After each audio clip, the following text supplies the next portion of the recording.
എഴുത്തിന് പ്രാധാന്യം നബിയുന മുഹമ്മദുർ റസൂലുള്ളാഹി സ്വല്ലല്ലാഹു അലൈഹി വസല്ലം വിദ്യാഭ്യാസത്തിന് കൊടുത്ത പ്രാധാന്യമാണ് നമ്മൾ മനസ്സിലാക്കേണ്ടത്.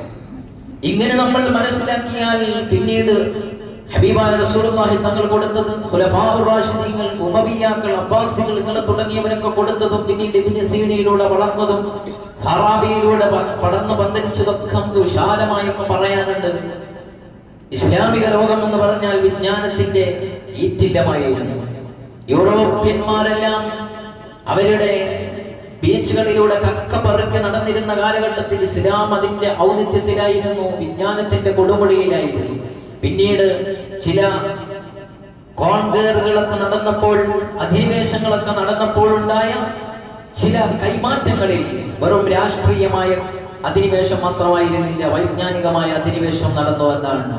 അങ്ങനെയാണ് വിജ്ഞാനത്തിന്റെ ഒഴുക്കൊക്കെ പിന്നെ യൂറോപ്യൻ കൺട്രീസിലേക്ക് ഒഴുകാൻ തുടങ്ങിയത്.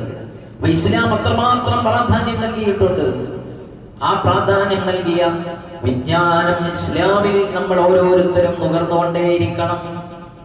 ഓരോരുത്തരും അവന്റെ മേൽ ത്വലബുൽ ഇൽമി ഫരീദത്തുൻ അലാ കുല്ലി മുസ്ലിമിൻ വ മുസ്ലിമ, എല്ലാ മുസ്ലിമിന്റെയും മുസ്ലിമത്തിന്റെയും മേലും നിർബന്ധമാണെന്ന് മുഹമ്മദുർ റസൂലുള്ളാഹി സ്വല്ലല്ലാഹു അലൈഹി വസല്ലം. മതപരമായ വിജ്ഞാനങ്ങൾ അത് പഠിക്കൽ നിർബന്ധമാണ്, അവൻ അത്യാവശ്യമായ ഫർളായ കാര്യങ്ങൾ. എന്നാൽ അത്യാവശ്യമില്ല എങ്കിലും അത് സാമൂഹ്യമായ ബാധ്യത എന്നോളം നിർബന്ധമായി വരുന്നതുമുണ്ട്. നിസ്കാരത്തെ കുറിച്ച് എല്ലാവരും ഫർളായി പഠിച്ചിരിക്കണം, അത് ഓരോരുത്തരുടെയും വ്യക്തിഗതമായ നിർബന്ധമാണ്, എല്ലാവരും പഠിച്ചിരിക്കണം. എന്നാൽ ഒരു സർജറി നടത്താൻ എല്ലാവരും പഠിച്ചിരിക്കണം എന്നില്ല. MBBS നാട്ടിൽ ഒരാൾക്ക് ഉണ്ടായാലും മതി. എന്നാൽ അത് വേണം, അത് നിർബന്ധമാണ്, സാമൂഹ്യമായ ബാധ്യതയാണ്.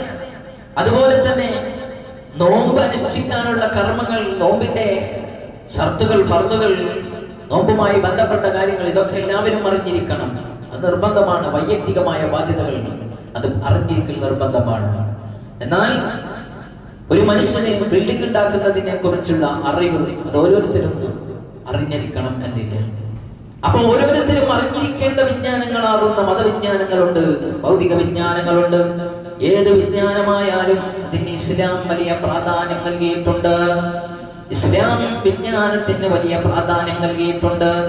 ഇന്ന് പഠനത്തിന് അനന്തമായ സാധ്യതകളാണ്. ഡിജിറ്റൽ യുഗമൊക്കെ അസ്തമിച്ചു. ഇനി ആർട്ടിഫിഷ്യൽ ഇന്റലിജൻസിന്റെ ലോകത്തേക്കാണ് നമ്മൾ പ്രവേശിച്ചത്.